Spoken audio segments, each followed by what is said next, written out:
Kawasan ini adalah rumah bagi berbagai macam kehidupan laut.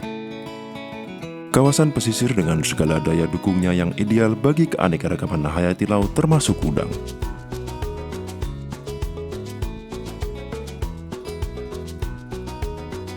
Pada tahun 2017, total produksi udang tangkap mencapai 400.073 ton.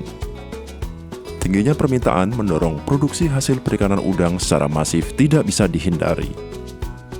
Upaya tersebut harus disertai dengan tata kelola yang benar agar lestari dan berkelanjutan, dengan memperhatikan ketersediaan stok, efektivitas penangkapan, dan sumber daya manusia yang berkualitas. Berikut ini adalah seri panduan perikanan tangkap mengenai penangkapan udang ramah lingkungan. Bertujuan untuk menambah wawasan nelayan, berkontribusi pada kelestarian, meningkatkan kualitas udang hasil tangkapan nelayan, serta keberlangsungan mata pencarian nelayan. Kenali jenis-jenis udang target penangkapan. Dalam fase hidupnya, udang dewasa akan memijah di kedalaman 30 hingga 60 meter. Setelah itu, anakan udang akan berwaya menuju hutan bako sebagai tempat berlindung dan mencari makan. Setelah dewasa, udang akan kembali memijah ke perairan dalam. Beberapa jenis udang yang memiliki nilai ekonomis tinggi yaitu udang krosok, udang bintik, udang windu, udang ende, dan udang putihan. Bentuklah kelompok usaha nelayan penangkapan udang. Dalam melakukan aktivitas penangkapan udang, nelayan disarankan untuk berkelompok. Dengan berkelompok, nelayan dapat mendiskusikan permasalahan seputar penangkapan udang, menjadi sarana informasi bagi masyarakat maupun instansi terkait seperti data pencatatan hasil tangkapan, armada, lokasi tangkap, maupun harga udang. Berperan sebagai tempat pengaduan dan mediasi konflik yang mungkin terjadi, serta mendapat pendampingan dari pemerintah dan instansi terkait.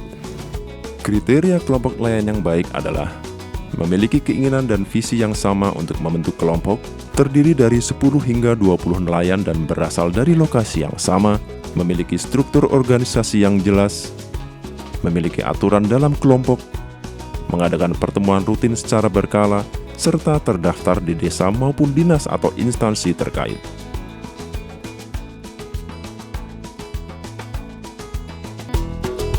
Daftarkan kelompok usaha penangkapan udang tersebut agar tercatat resmi di instansi terkait.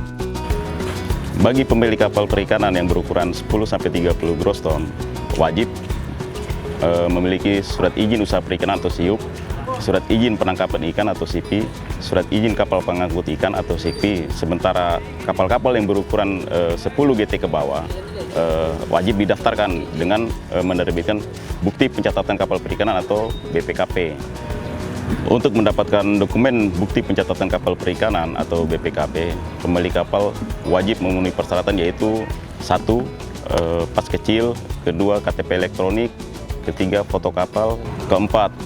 Foto alat penangkapan ikan, yang 5. Nama kapal, 6. Surat pernyataan kebenaran data dan informasi yang memuat panjang, lebar, dan dalam kapal, 7. Bersedia memberi laporan kegiatan penangkapan ikan. Dengan adanya BPKP ini, kapal tersebut dapat terregistrasi secara online di basis data kapal nasional. Di samping itu, dapat terregistrasi di Dinas Kelautan Perikanan setempat.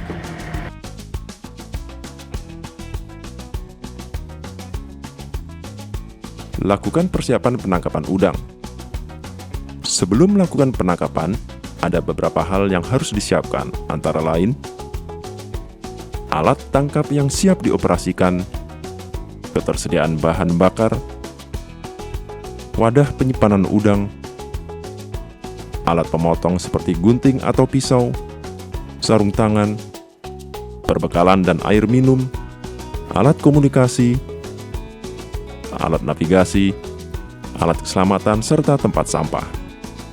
Dalam menentukan lokasi penangkapan, nelayan perlu memperhatikan lokasi yang sesuai dengan Keputusan Menteri Kelautan dan Perikanan Nomor 6 Tahun 2010, serta Peraturan Menteri Kelautan dan Perikanan Nomor 71 Tahun 2016, perihal jalur penangkapan dan alat tangkap. Selain itu, juga memperhatikan peraturan adat serta tidak menangkap di lokasi pemijahan udang. Gunakan alat tangkap udang ramah lingkungan. Alat tangkap yang biasa digunakan adalah jaring 3 lapis atau trammel net. Trammel net merupakan salah satu alat tangkap udang ramah lingkungan dengan dampak lingkungan yang minim.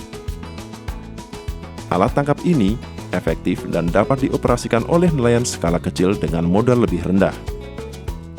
Trammel net terdiri dari badan jaring, tali ris, serampat, pelampung tali, penanda, pemberat utama, dan tambahan. Pada prinsipnya, trammel net menghadang pergerakan udang dan membuat udang terjerat pada jaring karena bentuk jaring yang berlapis. Dengan ukuran mata jaring lebih besar atau sama dengan 1,5 inci, sesuai dengan Keputusan Menteri Kelautan dan Perikanan Nomor 6 Tahun 2010, serta Peraturan Menteri Kelautan dan Perikanan Nomor 71 Tahun 2016.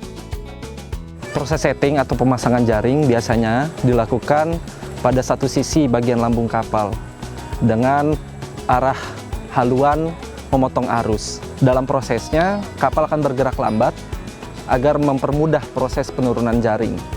Dalam satu set alat tangkap trammel net biasanya memakai 2 pelampung tanda di bagian awal dan akhirnya.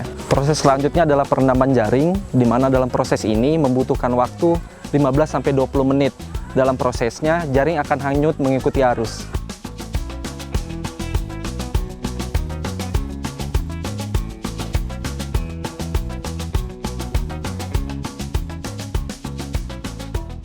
Setelah proses perendaman jaring, selanjutnya adalah proses pengangkatan jaring. Dalam proses pengangkatan jaring ini, sebaiknya kapal dalam kondisi mesin dimatikan. Dalam prosesnya, bila lebih dari 20 menit, sebaiknya juga menurunkan jangkar. Pengangkatan jaring dilakukan pada satu sisi bagian ujung jaring. Pelepasan udang dari jaring harus dilakukan dengan hati-hati, agar udang tidak cacat dan rusak. Setelah udang dilepas, harus segera dimasukkan ke dalam wadah atau box yang berisi es. Wadah sebaiknya tidak bocor dan kedap udara. Bila mendapatkan hasil tangkapan sampingan seperti biota yang dilindungi dan terancam punah, lakukan penanganan sesuai prosedur yang ada.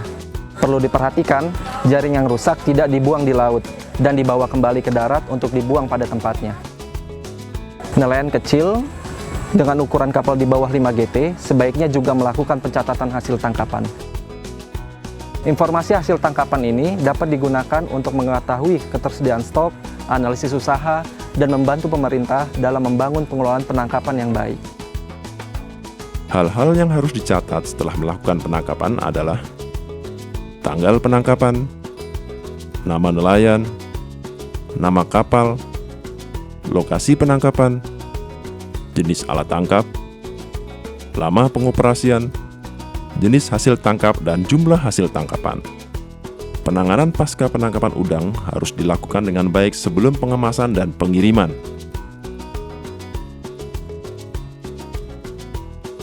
Udang yang telah ditangkap segera dibawa ke tempat pengepul atau pembeli untuk dipisahkan berdasarkan jenis dan ukurannya.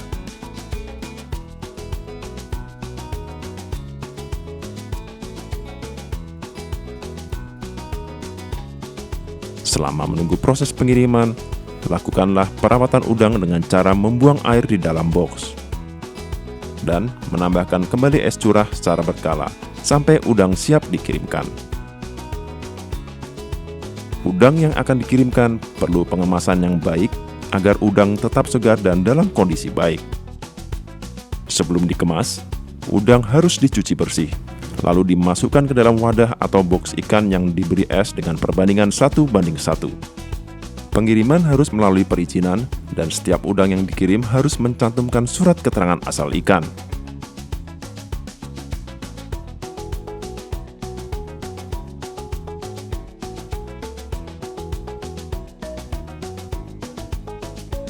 Pada akhirnya, praktek penangkapan udang yang ramah lingkungan ini akan berdampak pada ketersediaan stok, habitat yang terjaga, dan meningkatkan kesejahteraan masyarakat.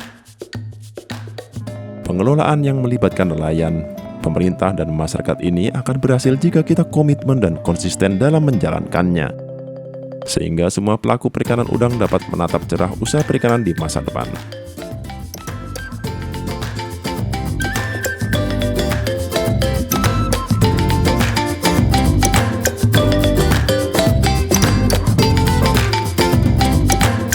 Lestari lautku. Banyak ikanku.